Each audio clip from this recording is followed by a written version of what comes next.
Chargement. Le chargement du véhicule avant un long voyage est une étape très importante. Tout chargement a des répercussions sur la tenue de route du véhicule et peut diminuer la visibilité du conducteur. Vous devez avoir une bonne connaissance de la réglementation et des pratiques sécuritaires. Le chargement du véhicule a des conséquences sur la tenue de route, la consommation de carburant et le confort à bord. Les bagages ne doivent pas gêner le conducteur dans ses mouvements et la visibilité de la route. Chargez donc les bagages dans le coffre et disposez-les plutôt vers le bas du véhicule pour ne pas perturber la tenue de route. Évitez de mettre des éléments sur la plage arrière qui pourraient être projetés à l'avant en cas de freinage d'urgence. Arrimez bien les galeries sur le toit si vous en utilisez. La présence de galeries modifie aussi la tenue de route en modifiant le centre de gravité de la voiture. Plus il est haut, plus la tenue de route est perturbée. Lorsque vous êtes très chargé, pensez à augmenter la pression des pneus. La pression de vos pneus est indiquée sur le manuel de votre voiture ou à l'intérieur de la portière du conducteur. En fonction du chargement, une pression plus forte est indiquée. Réglez la hauteur des feux. Ralentissez et anticipez les freinages si vous êtes chargé, car la distance d'arrêt est rallongée à cause du poids du véhicule. Agrandissez donc vos distances de sécurité, même si le trafic est dense. Le chargement ne doit pas dépasser l'avant du véhicule et ne doit pas dépasser plus de 3 mètres à l'arrière du véhicule. S'il dépasse à l'arrière plus d'1 mètre, un dispositif réfléchissant homologué doit le signaler. De nuit et partant de brouillard, un feu rouge doit accompagner le dispositif. La largeur d'une voiture ou camionnette ne doit pas excéder 2,55 m.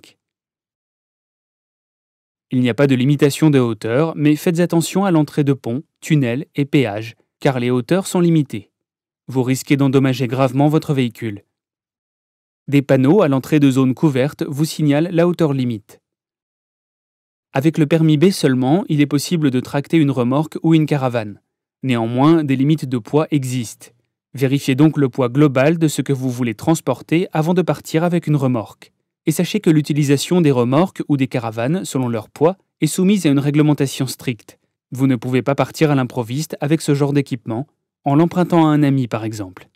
Avec le permis B, vous pouvez tracter une remorque ou une caravane d'un poids inférieur ou égal à 750 kg, d'un poids supérieur ou égal à 750 kg si le PTRA, poids total roulant accepté, voiture plus remorque, est inférieur ou égal à 3500 kg.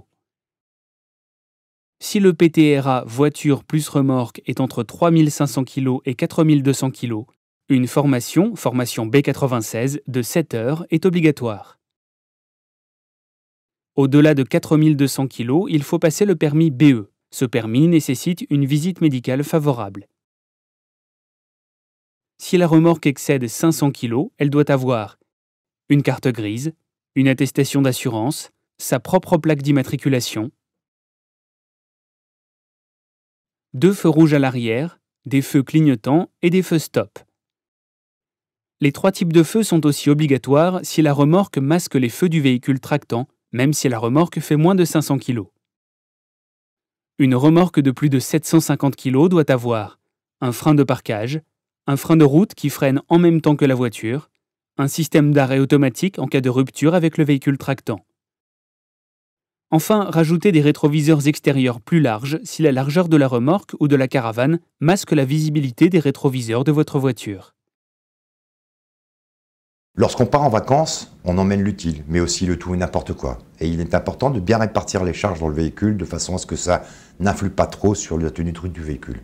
Il est important aussi de bien fixer ses bagages dans le véhicule, comme par exemple, lors d'un freinage violent, ça permettra de ne pas prendre le vanity case de madame sur la tête. Si vous utilisez une barre de toit, c'est de bien fixer vos bagages de façon à ne pas en perdre un qui pourrait causer un accident.